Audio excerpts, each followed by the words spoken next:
नमस्कार।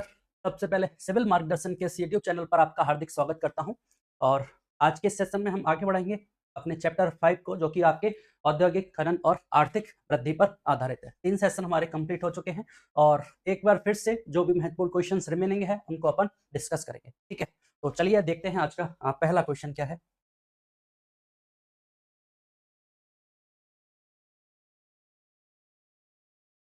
चलिएगा, तो आज का जो हमारा पहला क्वेश्चन है वो आधारित है आपके निम्नलिखित में से कौन सा खनिज राजस्थान का प्रमुख उत्पाद नहीं है। खनिज से क्वेश्चन पूछा गया है। खनिजों के बारे में हमें पता होना चाहिए कि भाई राजस्थान में 82 प्रकार के 82 प्रकार के खनिज राजस्थान में पाए जाते हैं। ठीक है, 82 प्रकार के खनिज राजस्थान में पाए जाते हैं और इन 82 खनिजों में से 57 प्रकार के जो खनिज 57 प्रकार के खनिजों का वर्तमान में औद्योगिक उत्पादन किया जाता है। राजस्थान, आपको पता है राजस्थान को खनिजों का अजायब घर कहा जाता है, उसका रीज़न भी यही है। और अभी हाल ही में पिछली बार आरएएस मेंस में इसमें हिंदी में निबंध भी पूछा गया था राजस्थान के खनिजों से संबंधित, ठीक है? जो कि 20 मार्क्स का था। तो ये चैप्टर हमारे लिए कहीं न कहीं बहुत इम्पोर्टेंट है और खनन के बारे में पता होना चाहिए। राजस्थान ज्योग्राफी के पॉइंट ऑफ व्यू से हमें पता होना चाहिए। एक ना 1 से 2 क्वेश्चन ज़रूर खनिज से पूछे जाते हैं, ठीक है?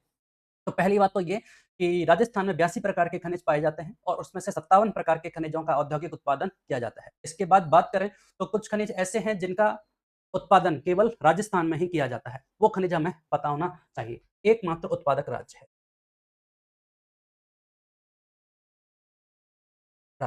ठीक है? वो है राजस्थान। वो कौन-कौन से खनिज हैं ये हमें पता होना चाहिए। जिसमें हमें पता होना चाहिए सबसे पहले इनके नाम कैल्साइट।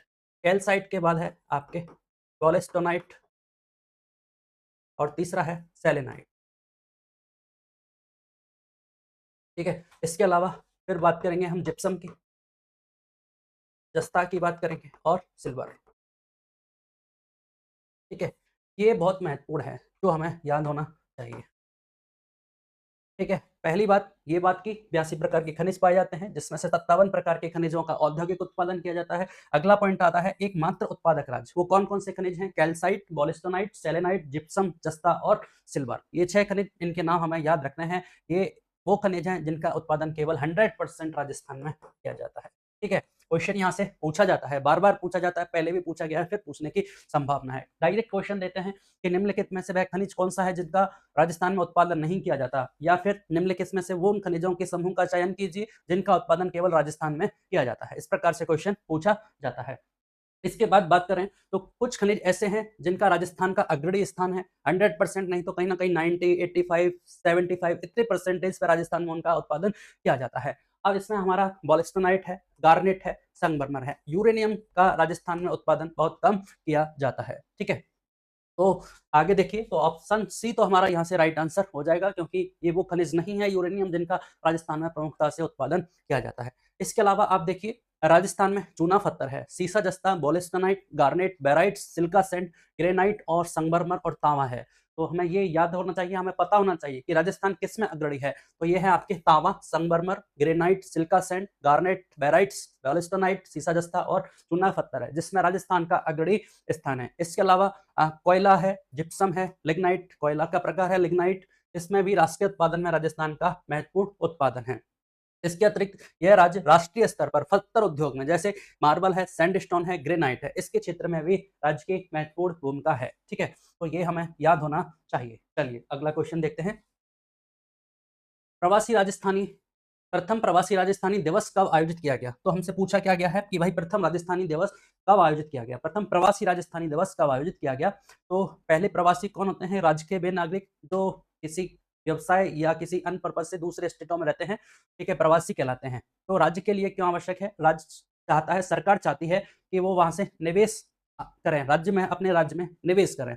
सबसे प्रमुख प्रावधान सरकार का यही है, हमारी संस्कृति का संरक्षण हो। ठीक है, ये सरकार चाहती है। इसलिए राजस्थान ने प्रवासी राजस्थानी दिवस का आयोजन किया, प्रथम बार किया, इसलिए हमारे लिए महत्वपूर्ण हो जाता है। और इसी उपलक्ष्य पर राजस्थान सरकार ने प्रवासी राजस्थानी नीति भी लागू की। ठीक है, तो ये कब मनाया जाता है? पहली बार कब मनाया गया? प्रथम बार मनाया गया आपके 10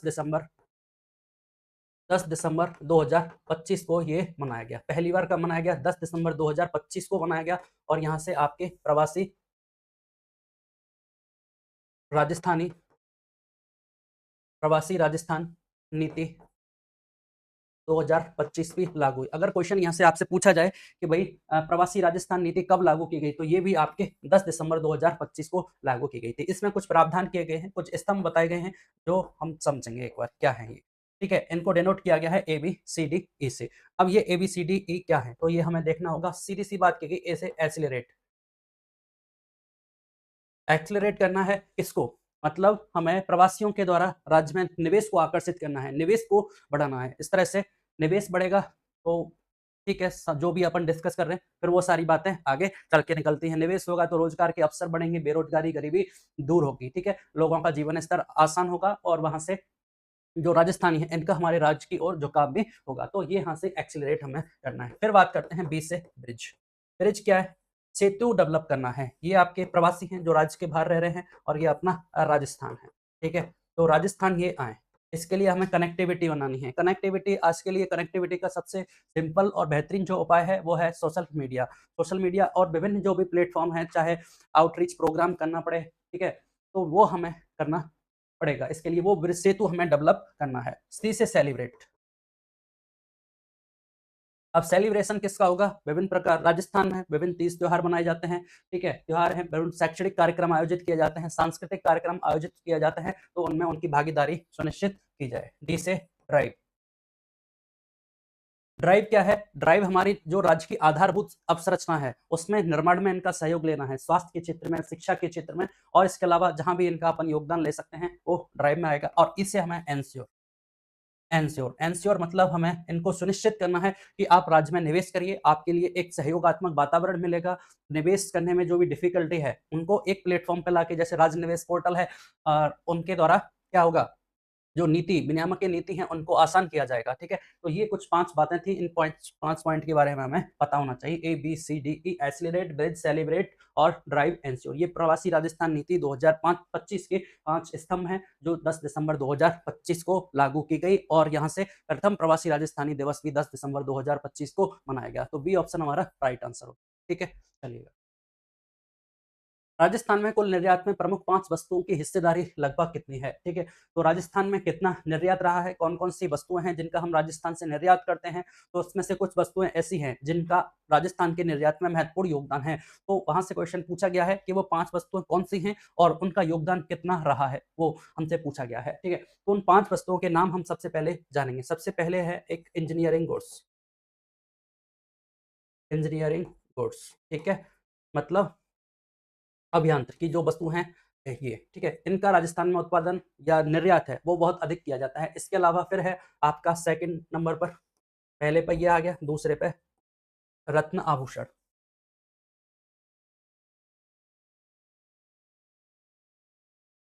ठीक है, तीसरे पर आ गया अपना धातु, और तीसरे पे आ गया धातु, इंजीनियरिंग गुड्स, रत्न आभूषण, धातु और आपका वस्त्र चौथे नंबर पर, और पांचवें नंबर पर है आपका हस्तशिल्प। ये 5 वस्तुएँ हैं जिनका राजस्थान में सर्वाधिक निर्यात किया जाता है, जिसमें पहले नंबर पर है आपका इंजीनियरिंग गुड्स, दूसरे पे है रत्न आभूषण, तीसरे पर है धातु और चौथे पर है वस्त्र, और 5वें नंबर पर है आपका हस्तशिल्प। इस प्रकार से इन 5 वस्तुओं का राजस्थान में निर्यात किया जाता है सर्वाधिक। और इनका राजस्थान के निर्यात में पता है लगभग कितना प्रतिशत योगदान है, ये हमें पता होना चाहिए। लगभग 67% से अधिक इनका योगदान है इन पाँचों का। तो ये हमें एक तो ये 5 वस्तुओं के नाम पता होना चाहिए और इनका सीक्वेंस भी पता होना चाहिए कि इन सब में सर्वाधिक कौन-सा है, सेकंड नंबर पर कौन-सा है, ये भी हमसे पूछा जाता है। तो इनका ये क्रम है, इंजीनियरिंग गुड्स पहले नंबर पर, दूसरे नंबर पर रत्न आभूषण, तीसरे नंबर पर आपके धातु आता है, चौथे नंबर पर वस्त्र है और 5वें नंबर पर आपके हस्तशिल्प है। तो यहाँ से इनका जो निर्यात है वो 67% से अधिक किया जाता है। सी ऑप्शन हमारा राइट आंसर होगा। ठीक है, चलिएगा। अब यहाँ से अगली बात ये भी इंपॉर्टेंट हो जाती है कि राज्य का टोटल जो निर्यात है वो कुल कितना रहा, ये क्वेश्चन भी पूछा जाता है। देखिए, आर्थिक समीक्षा 2025-26 के अनुसार वर्ष 2024-25 में राजस्थान का कुल निर्यात कितना रहा है, तो ऑप्शन आपके सामने है। ठीक है, तो यहाँ से 97,171 करोड़, कितना, 97,171 करोड़ रुपए का राजस्थान ने निर्यात किया है। अब इस 97,171 करोड़ में से 67%, 67% बड़ा नंबर है, जो कि ये 5 वस्तुएँ थी, ठीक है? 5 वस्तुएँ थी जिनका निर्यात हमने किया था, ठीक है? तो वो 5 वस्तुएँ ही हमें पता होना चाहिए, बाकी तो फिर खूब सारे हैं जिनका हम निर्यात करते हैं, ठीक है? तो राजस्थान का 24-25 में जो निर्यात है वो कितना रहा है? 97,171 करोड़ रुपए रहा है। यहाँ से बी ऑप्शन हमारा राइट आंसर हो जाएगा, ठीक है? चलिएगा। देख लीजिए, राजस्थान में इंजीनियरिंग वस्तु, रत्न आभूषण, धातु, वस्त्र और हस्तशिल्प, ये 5 प्रमुख वस्तुएँ हैं, ठीक है? इंजीनियरिंग गुड्स, रत्न आभूषण, धातु, वस्त्र और हस्तशिल्प, ये 5 वस्तु हैं जिनका प्रमुख रूप से निर्यात किया जाता है, जिनका राज्य के निर्यात में कितना प्रतिशत योगदान है? 67% से अधिक योगदान है और राज्य से वर्ष 2024-25 में 97,171.66 करोड़ का निर्यात हुआ है, ठीक है? 24-25 में 97,171 करोड़ रुपए का निर्यात हुआ है, ये हमें याद होना चाहिए। डायरेक्ट फैक्ट है जो एग्जाम में पूछा जा सकता है, ठीक है? चलिए। फिर अगला क्वेश्चन, निम्नलिखित में को वर्ष 2024-25 के निर्यात के अनुसार घटते क्रम में व्यवस्थित करना है। तो ये हमें सीक्वेंस पता होना चाहिए। देखो, अभियांत्रिकी, रत्न आभूषण, कपड़ा, 3 के बारे में पूछा है, जबकि 5 के बारे में भी वो पूछ सकता है, ठीक है? तो सबसे पहले हमें पता है अभियांत्रिकी हमारा 1 नंबर पर है और रत्न आभूषण 2 नंबर पर है। इस सीक्वेंस के अनुसार तो ये 1, 2, 3 क्रम ही आएगा और हमसे पूछा क्या गया है? घटते क्रम में व्यवस्थित करना है। तो घटते क्रम में अगर हम बात करेंगे तो अभियांत्रिकी हमारा 1 नंबर, घटते क्रम में पूछा है। ऑप्शन मुझे लग रहा है कि गलत दे रखा है।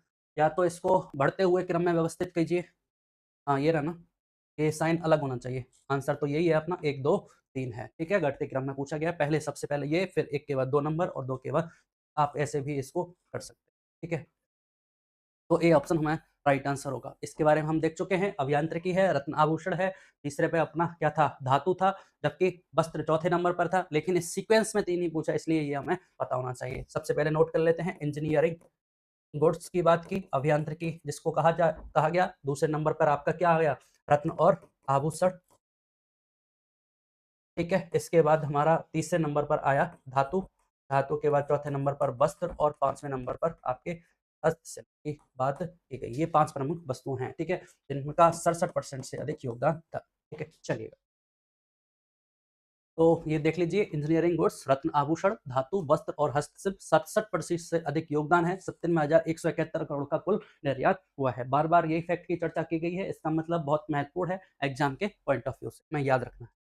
ठीक है, इसके बाद राजस्थान निर्यात प्रोत्साहन नीति 2024 के बारे में हम देखेंगे। राज्य में निर्यात को बढ़ाने के लिए राज्य में राजस्थान निर्यात प्रोत्साहन नीति लागू की गई है। इसमें क्या प्रावधान किए गए हैं, ये भी हमें देखना होगा, ठीक है? तो चलिए देखते हैं, राजस्थान निर्यात प्रोत्साहन नीति का उद्देश्य क्या है? ठीक है, उद्देश्य है, पहला पॉइंट है सतत और समावेशी निर्यात को बढ़ावा देना है। सतत और समावेशी निर्यात को मतलब, समावेशी निर्यात तो मतलब हर वर्ग को इसमें मौका मिलना चाहिए। सतत ऐसा लगातार, एक तो सतत का सस्टेनेबल की बात की गई है। सस्टेनेबल क्या है? मतलब जो वर्तमान में अपन पीढ़ी है, वो भी उससे लाभान्वित हो और जो आने वाली पीढ़ी है, उसके लिए भी हम अपने संसाधनों को सुरक्षित करें। इस तरह से अपन उपभोग करें संसाधनों का और ऐसे निर्यात को प्रोत्साहन दें। सतत और समावेशी निर्यात वृद्धि, ठीक है? दूसरा इंपॉर्टेंट है, हमें बढ़ावा किसको देना है? हमारे एमएसएमई जो उद्योग हैं, एमएसएमई उद्योग मतलब सूक्ष्म, लघु और मध्यम उद्योगों को बढ़ावा देना है, ठीक है? हमारे हस्तशिल्प को और हमारे स्थानीय जो उत्पाद हैं, उनको बढ़ावा देना है, उनके निर्यात को बढ़ावा देना है। और स्थायी उत्पाद का कैसे पता चलेगा? मतलब हर एक जिले में एक ना एक उत्पाद, प्रोडक्ट ऐसा है जिसका बड़े स्तर पर उत्पादन किया जाता है। इसके लिए सरकार ने एक पॉलिसी जारी की है, one district one product policy, ठीक है? एमएसएमई चला ही रहा है, हस्तशिल्प, ये भी बड़े स्तर पर इसका उत्पादन किया जाता है, इसलिए इसके निर्यात को बढ़ावा देना है। फिर अगली विशेषता उद्देश्य बताएं, निर्यात में विविधीकरण होना चाहिए। ऐसा नहीं है कि हम केवल एक ही वस्तु का तो बहुत बड़े लेवल पर निर्यात कर रहे हैं और हमारे पास कोई दूसरा प्रोडक्ट है नहीं निर्यात में, तो हमारे पास डिफरेंट डिफरेंट टाइप्स की वस्तु होनी चाहिए, डिफरेंट डिफरेंट फील्ड्स की वस्तु होनी चाहिए। तो निर्यात में विविधीकरण लाना है। इसके अलावा निर्यातकों की कॉम्पिटेटिवनेस बढ़ाना है, मतलब बहुत सारे निर्यातक हैं, उनमें आपस में कंपटीशन बढ़ाना निर्यात करने के, ठीक है? तो ये हमारी इस पॉलिसी का, इस नीति का, राजस्थान निर्यात प्रोत्साहन नीति 2024 का उद्देश्य है सतत और समावेशी निर्यात को बढ़ावा देना है, एमएसएमई को, स्थानीय उत्पादों को और हस्तशिल्प को बढ़ावा देना है, निर्यात में कॉम्पिटिटिवनेस को बढ़ाना है और निर्यात में विविधीकरण को बढ़ावा देना है, ठीक है? अब हमें इसके अलावा ये उद्देश्य है, मुख्य फोकस एरिया कौन-कौन से हैं? निर्यात को बढ़ावा देने के लिए और हमारे पास किन-किन क्षेत्रों पे फोकस करना है हमें, ये बात भी हमसे बताई गई है इस पॉलिसी में। देखो, कनेक्टिविटी में सुधार करना है। एग्रीकल्चर के क्षेत्र में अपन देखते हैं कि बैकवर्ड और फॉरवर्ड जो लिंकेज प्रॉब्लम है उसके बारे में देखते हैं अपन कि भाई बैकवर्ड तो ये है, हमें कच्चा माल है वो समय पर अवेलेबल नहीं है या उसकी कनेक्टिविटी बहुत दूर है, ठीक है? फॉरवर्ड की बात करें तो प्रॉब्लम ये है कि भाई हमारे पास माल तैयार हो गया, वस्तुओं का उत्पादन हो गया और जो कच्चे माल से हमने प्रोडक्ट बना लिए, लेकिन उनको सेल करने के लिए अपने पास क्या नहीं है, मार्केट नहीं है। तो ये क्या हो गया, फॉरवर्ड प्रॉब्लम हो गई, ठीक है। तो ये कनेक्टिविटी में सुधार करना है, चाहे एयर कनेक्टिविटी हो, चाहे आपकी सड़क कनेक्टिविटी हो, चाहे ग्राहकों से कनेक्टिविटी हो, चाहे कच्चे माल की कनेक्टिविटी हो, हर स्तर पर हमें कनेक्टिविटी में सुधार करना है। एक्सपोर्ट ओरिएंटेड क्लस्टर्स का विकास करना है। एक्सपोर्ट ओरिएंटेड मतलब एक ऐसा क्षेत्र विकसित करना है, ऐसे क्लस्टर्स बनाने हैं जहां से हमारे लिए वस्तुओं को सेल करना, निर्यात करना आसानी हो। कोई मतलब एक ऐसा पॉइंट बना दिया जहां से आप जा गए, इस मार्केट में गए तो यहाँ आपको धातु से संबंधित वस्तुएं मिल जाएंगी, किसी दूसरे क्षेत्र में गए तो वहां हस्तशिल्प से संबंधित ऐसे क्लस्टर्स बनाने हैं हमें, ठीक है, जो कि एक्सपोर्ट ओरिएंटेड हो। फिर एमएसएमई को टारगेटेड सपोर्ट करना है। हर बार यही बात कही जाती है कि राज्य में एमएसएमई सूक्ष्म लघु मध्यम उद्यमों को बढ़ावा देना है, ठीक है। स्किल डेवलपमेंट को प्रोत्साहित करना है, टेक्नोलॉजी को अडॉप्शन करना है, टेक्नोलॉजी को अपनाना है, ठीक है। डिजिटल प्लेटफॉर्म से मार्केट एक्सेस बढ़ाना है, हमें मार्केट को कैप्चर करना है, किससे, डिजिटली, ठीक है। सिंगल विंडो क्लियरेंस सिस्टम को अपनाना है। विभिन्न प्रकार की समस्याएं आती हैं निर्यात करने के लिए, चाहे मार्केट की हो, चाहे किसी वस्तु के, उसके अपन को निर्यात करना है तो उसकी लेबलिंग करानी पड़ेगी और विभिन्न प्रकार के जो दस्तावेज तैयार करने पड़ेंगे, उनका प्रमाणित करना पड़ेगा। उसके लिए क्या बनाया गया, सिंगल विंडो क्लियरेंस सिस्टम बनाया गया। ये सब मुख्य फोकस एरिया है जहां हमें निर्यात को बढ़ावा देने के लिए काम करना है। पहला, कनेक्टिविटी में सुधार करना है, एमएसएमई पर ध्यान देना है, ठीक है। और आपके डिजिटली मार्केट को एक्सेस करना है। इसके अलावा अपने को टेक्नोलॉजी का अडॉप्शन करना है, स्किल डेवलपमेंट में सुधार करना है। ये वाली बातें हैं और इनमें सब सुधार होगा तो ये हमारे जो उद्देश्य हैं वो साकार होंगे, ठीक है। चलिए, फिर बात की गई भाई इसमें प्रमुख प्रावधान क्या है, सरकार आपकी कैसे मदद करेगी। सरकार इसमें कुछ पॉइंट्स बताए जिनके आधार पर सरकार निर्यातकों की मदद करेगी। कैसे, जैसे सबसे पहले बात की गई निर्यात दस्तावेजीकरण और प्रमाणन सहायता, ठीक है।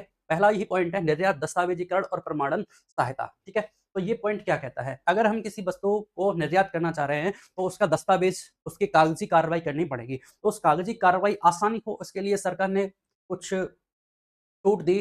जैसे सरकार ने कहा कि 50% लागत की सहायता दी जाएगी। आपकी जो लागत है वर्ष भर की प्रोडक्ट को बनाने में, तो उसकी 50% लागत सहायता प्रदान की जाएगी, जो कि अधिकतम कितनी होगी, 5 लाख रुपए प्रति वर्ष तक प्रदान किया जाएगा, ठीक है, दस्तावेजों को तैयार करने में। अगला है विपणन सहायता, मार्केटिंग सपोर्ट। अगर किसी वस्तु की हमें मार्केटिंग करनी है तो मार्केटिंग करने के लिए सहायता दी जाएगी।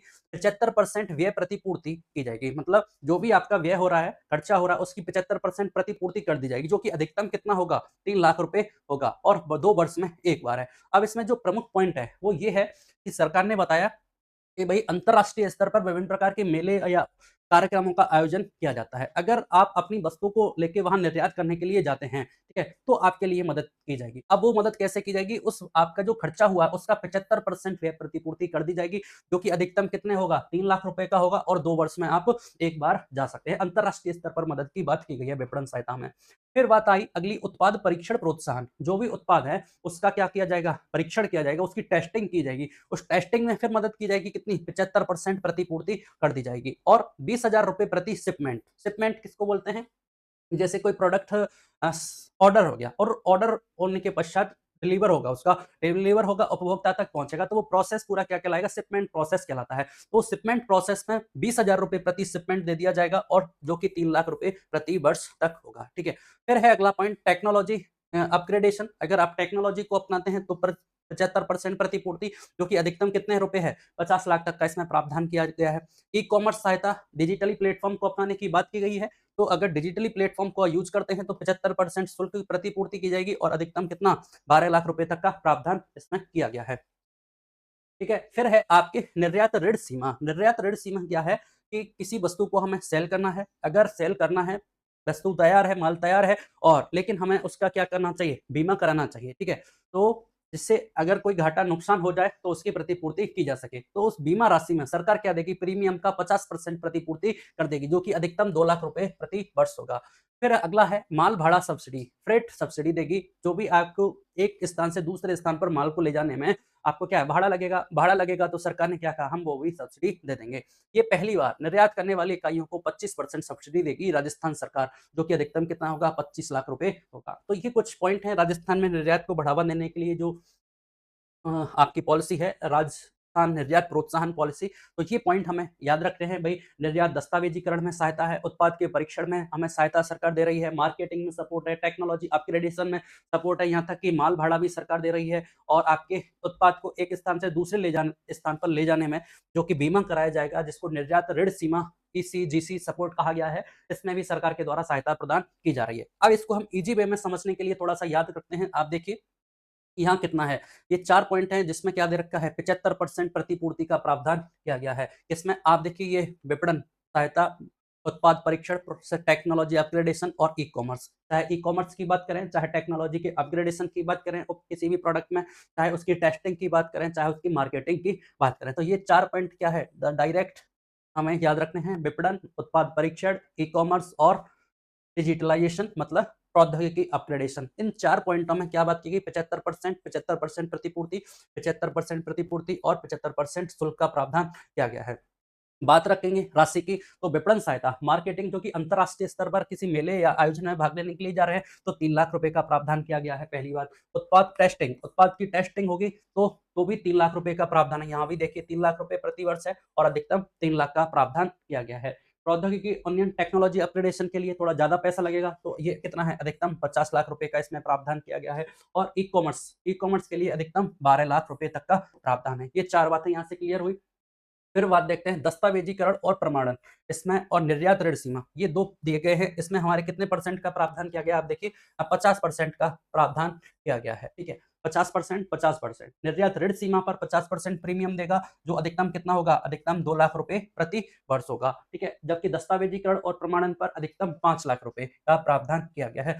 बार बार रिवाइज करेंगे तो चीजें हमें याद भी रहेंगी। यहाँ से क्वेश्चन पूछा जा सकता है, और जब यहाँ से क्वेश्चन पूछा जाएगा तो बहुत लंबा स्टेटमेंट फॉर्मेट में क्वेश्चन पूछा जाएगा, जिसको पढ़ना भी हमारे लिए थोड़ा डिफिकल्ट हो जाता है। तो शॉर्ट में इनको हमें याद रखना है, ठीक है। तो क्लियर है, 4 प्रोडक्ट ऐसे हैं, 4 एरिया ऐसे हैं जिसमें 75% का प्रावधान है, 2 एरिया ऐसे हैं जहां पर 50% का प्रावधान है, ठीक है। दस्तावेजीकरण और उसका बीमा, ठीक है। निर्यात ऋण बीमा जिसमें 50% का प्रावधान, आप देखें ना, दस्तावेजीकरण में अधिकतम 5 लाख और यहाँ 2 लाख।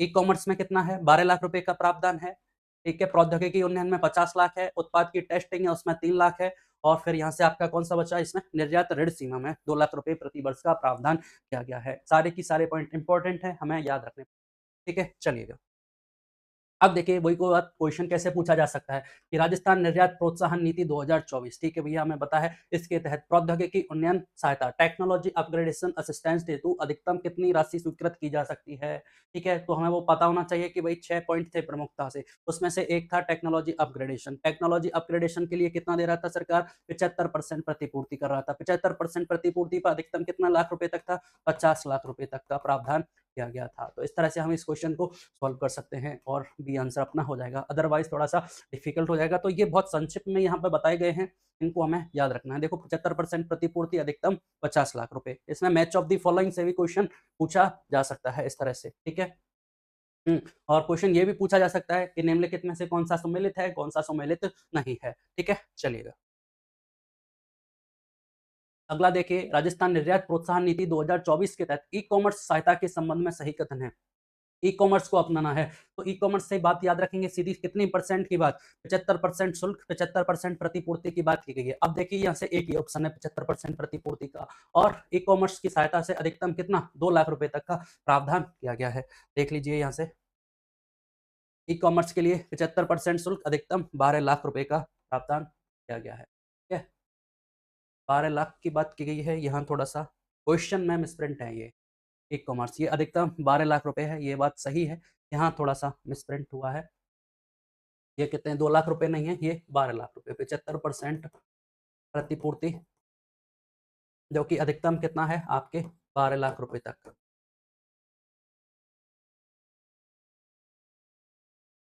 का इसमें प्रावधान किया गया है, ठीक है। तो बी ऑप्शन अपना राइट आंसर।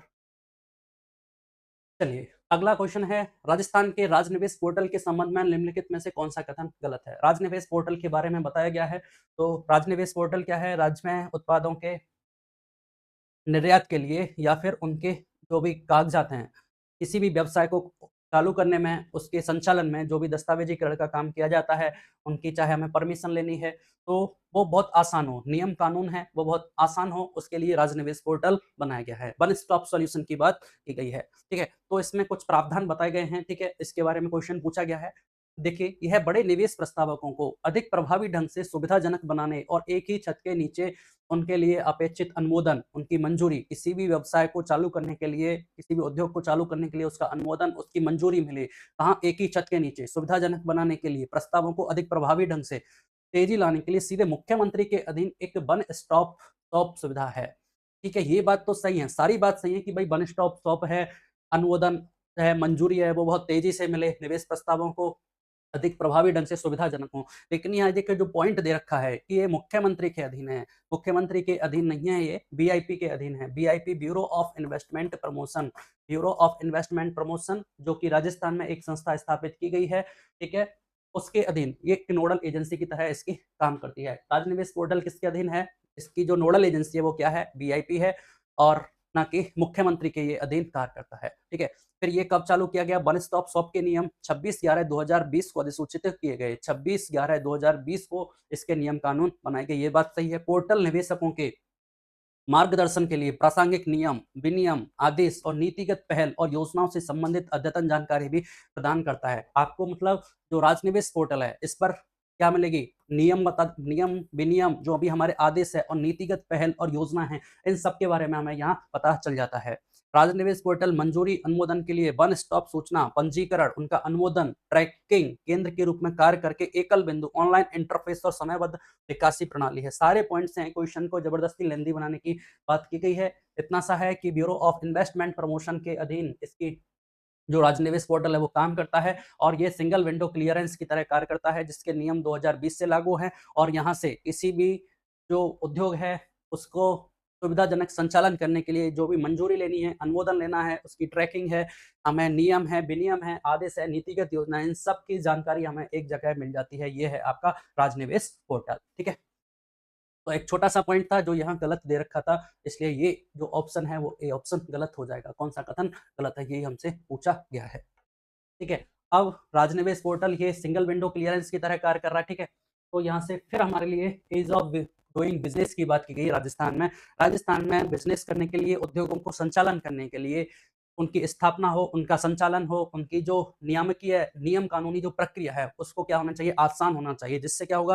राजस्थान में निवेश बढ़ना चाहिए, ठीक है? इसके लिए ईज़ी ऑफ डूइंग बिज़नेस की बात की गई है। अब इसका ऑब्जेक्टिव क्या है? देखिए, किसी भी व्यवसाय को शुरू करना है, उसको संचालित करने की जो प्रक्रिया है, उसको सरल और त्वरित बनाना है। प्रक्रिया ईज़ी हो, नियम कानून ईज़ी हो और एक्सेलरेट हो। अभी हमने प्रवासी राजस्थानी नीति में वही देखा था, ABCDE। इसमें पहला ही पॉइंट क्या था? एक्सेलरेट था। इसका मतलब त्वरित समाधान होना चाहिए। किसी भी उत्पादन, इससे क्या होगा? अगर ये सारी चीज़ें हमारे लिए आसान होंगी, किसी भी प्रक्रिया उसके लिए सरल और त्वरित होंगी, तो क्या होगा? लागत कम हो जाएगी। लागत कम हो जाएगी, इंफ्रास्ट्रक्चर को सुदृढ़ करना है, इंफ्रास्ट्रक्चर को हमें डेवलप करना है, बेहतर बनाना है, निवेश को आकर्षित करना है, उसको प्रतिस्पर्धी पारदर्शी वातावरण बनाना है, पारदर्शी वातावरण हमें डेवलप करना है, ठीक है? अब इसके तहत इसके लिए कानूनी प्रावधान क्या-क्या गया है? तो राजस्थान में Rajasthan enterprises single window enabling and clearance act 2011 लागू किया गया है। ये single window enabling and clearance मतलब अभी हमने राजनिवेश पोर्टल में देखा था क्या? वन स्टॉप सॉल्यूशन की बात की गई थी। एक ही जगह, एक ही छत के नीचे सारी सुविधाएँ मिल जाएँ, सभी समस्याओं का समाधान हो जाए। इसके लिए कानूनी प्रावधान किए गए हैं किसमें? Rajasthan enterprises single window enabling and clearance act कब का है? 2011 का है, ठीक है? इससे क्या होगा? निवेशकों को त्वरित ऑनलाइन स्वीकृति प्रदान करने हेतु ये प्रावधान किया गया है। इसके लिए अगला बात है राजनिवेश पोर्टल, वन स्टॉप सॉल्यूशन की बात की गई है, वन स्टॉप शॉप है। यहाँ से आप देख रहे हैं सिंगल विंडो क्लियरेंस सिस्टम को मजबूत करने हेतु इसको लॉन्च किया गया है। अब इसमें जो प्रमुख प्रावधान है, जो सबसे इम्पोर्टेंट पॉइंट था राजनिवेश पोर्टल का, वो हमने देखा था कि ये बीआईपी के अधीन काम करता है। इसकी नोडल एजेंसी राजनिवेश पोर्टल की कौन है? बीआईपी है, ब्यूरो ऑफ इन्वेस्टमेंट प्रमोशन। तो यहाँ से हमें याद रखना है कि भैया ये 10 करोड़ से अधिक निवेश प्रस्तावों को सुगम बनाता है। अगर कोई प्रस्ताव 10 करोड़ से अधिक का है, तो इसके लिए हमें वन स्टॉप सॉल्यूशन पे जाना है। 10 करोड़ से अधिक निवेश प्रस्तावों को सुगम बनाना है। यहाँ सभी स्वीकृतियाँ एक ही प्लेटफॉर्म पर समयबद्ध रूप से मिल जाएँगी हमें। तो सबसे इंपॉर्टेंट बात, राजनिवेश पोर्टल ये बीआईपीएस की नोडल एजेंसी है और 10 करोड़ से अधिक के निवेश प्रस्तावों का ये समाधान करता है। फिर इस जो वन स्टॉप सॉल्यूशन है उसका क्या किया गया, इंटीग्रेशन किया जाता है। इसके साथ एसडब्ल्यूसीएस और राजनिवेश पोर्टल को एकीकृत किया गया है। सिंगल विंडो क्लियरेंस सिस्टम है। एसडब्ल्यूसीएस क्या है, सिंगल विंडो क्लियरेंस सिस्टम, और राजनिवेश पोर्टल को एकीकृत किया गया है। ठीक है, चलिए अगला, वर्तमान में राजनिवेश पोर्टल पर 19 विभागों की 181 सेवाएं पोर्टल पर उपलब्ध कराई गई। ये हमें पता होना चाहिए कि वर्तमान में राजनिवेश पोर्टल पर कितनी सुविधाएं हैं, 19